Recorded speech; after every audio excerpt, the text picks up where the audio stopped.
Today we are going to see linear programming problems. These kind of problems are very commonly asked in the subjects like operation research, decision science, business statistics, and more. So these kind of problems are basically helps the manager to deal with to choose among the alternatives possible for the given situation. There's a lot of application of linear programming and in the various areas of management. Let's see agriculture, an optimal allocation of crop and the land available based on the water supply can be taken. Now basically decision can be taken whether let there be a crop 1 or crop 2, which crop is best possible with the given source of water available. It can also be used in the production management to build a cost production plan for product A, B, or C, or it could be also used to design the assembly lines. Also, it is very useful in financial problems to understand profit planning and portfolio selection and return on investment options available. Whereas it is also very good applicable in the field of marketing management, wherein we have to choose among the alternative medias, or the very famous problem is traveling sales problem, salesman problem. Likewise, so in order to solve a problem with linear programming method, we first need to understand certain terminologies, and these terminologies are first is variables. Variables are something that is uh, denoted by some, let's say, some letters x y z. So these are the things which actually contributes to the situation. For example, if I say rainfall and land and the crop that is being produced, so these are the variables. For a salesman, let me tell a name of the city, name of the salesperson, amount of sales done by that particular salesman in a particular year. These are the variables. Name, age, gender, these are variables. So anything that a decisions to be taken upon is nothing but variables. Second is constraints. Constraints are something that put some uh, clauses or some restrictions to the given problem. For example, we may say that in a production house, machine A, B, C are there, and only machine B is operated by certain operators only, and the rest of the operators cannot operate it. So this has become a restriction. Or let's say there is a restriction on the amount of raw material or electricity or labor available. So there could be restrictions, or there could be some limitations to the given situation. These are nothing but constraints. And next is your objective function that represents a mathematical model or equation. So this is what we are going to find out or build with the help of linear programming. And next is non-negativity of the variables. That means all the variables must be either equal to 0 or positive.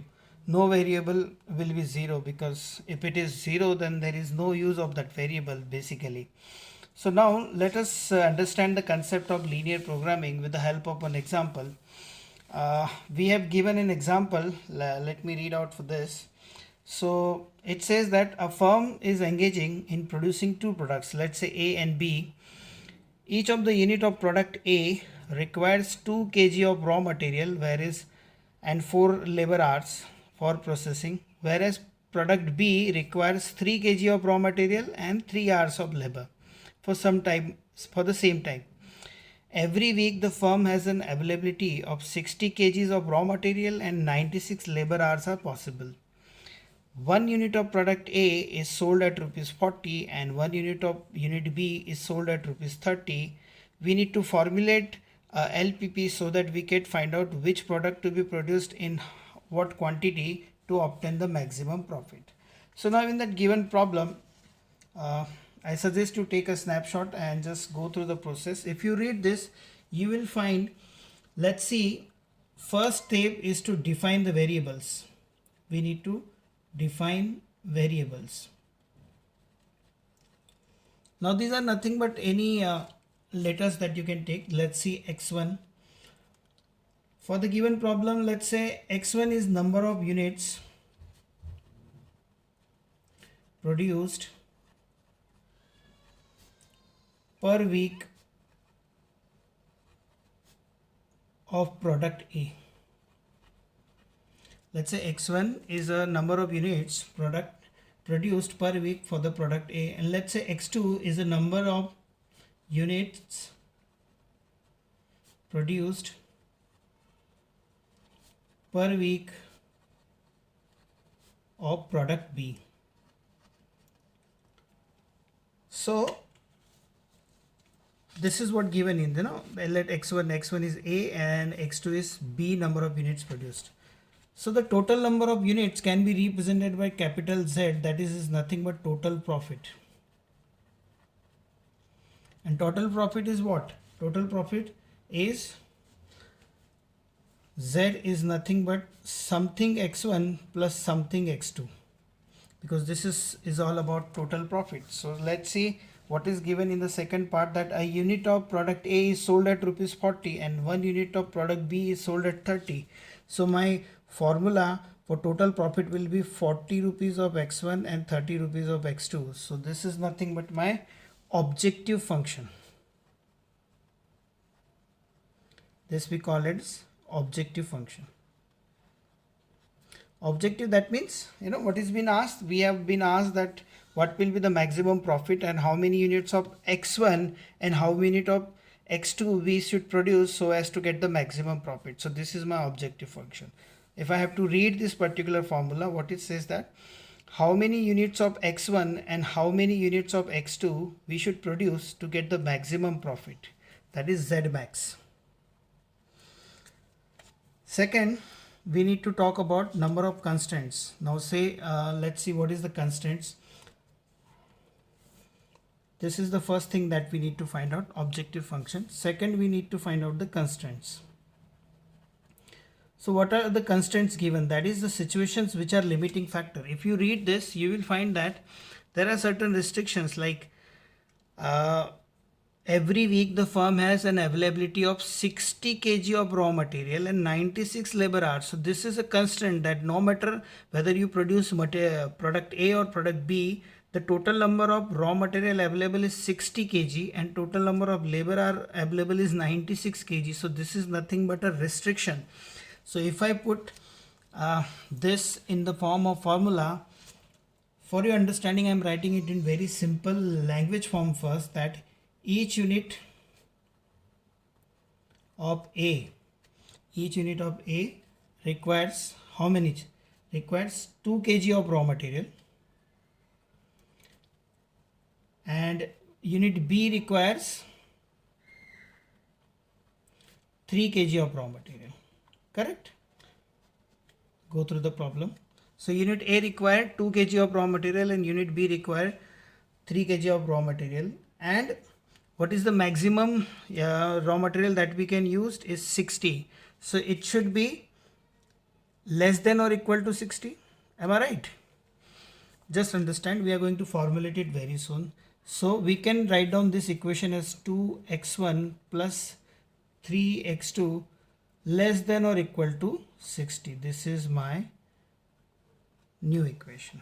I'll just read it for you what is given. See, product A requires 2 kg of raw material, product B requires 3 kg of raw material, and total raw material required is how much? Which can be utilized 60. So the first constraint becomes 2x1 plus 3x2 less than or equal to 60. That means either less than 60 can be used or up to 60 can be used. Understand? Less than or equal to sign. What is the second constraint? Second constraint say that unit A requires 4 hours of labors and unit B requires 3 hours of labors, and total labors available is 96 hours. Where it is? Yes, total raw labor hours is 96 hours. So this can be written as like each unit of A requires how many labor hours? That is 4 hours. And each unit of B requires how many labor hours? 3 hours. So if I have to put this into a constraint, it will be 4x1 plus 3x2 should be less than or equal to 96. So this is my equation B, which is already given in the problem. Understand? So these are the constraints. Likewise, we need to read the theoretical problem and we need to find out which are the constraints possible and formulate that constraints into this linear equations. Okay. Do we need more constraints here? No, here two constraints are only given because only raw material and labor hours are only given. Many problems might have more constraints than this. Next, what we need to do, we have to check the condition of non-negativity. What is the condition of non-negativity? See, this is we have done objective function, constraints we have done, and next is non-negativity. Friends, this I already told you what we need to do. The very simple, we need to first find out the variables, we have to go for constraints, we have to find the objective function and then non-negative variables. That is, what are the variables? Let x1 and x2 are the variables, and non-negativity means x1 or x2 will be always equal to or greater than 0. This is my non-negativity condition. So these are the three things we need to find out: objective function, constraints and non-negativity.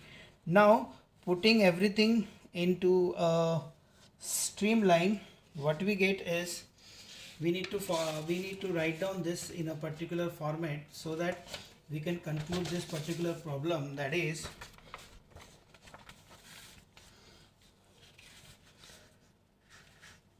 Z max is nothing but 40x1 plus 30x2.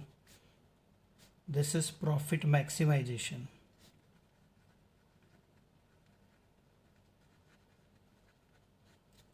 This is subject to, what is this? First constraint is 2x1 plus 3x2 should be less than or equal to 60. And what is the second constraint? 4x1 plus 3x2 should be less than or equal to 96. These are called constraints. And next is, what is the condition of non-negativity? That is, x1 or x2 is equal to greater than. This is called non-negativity constraints.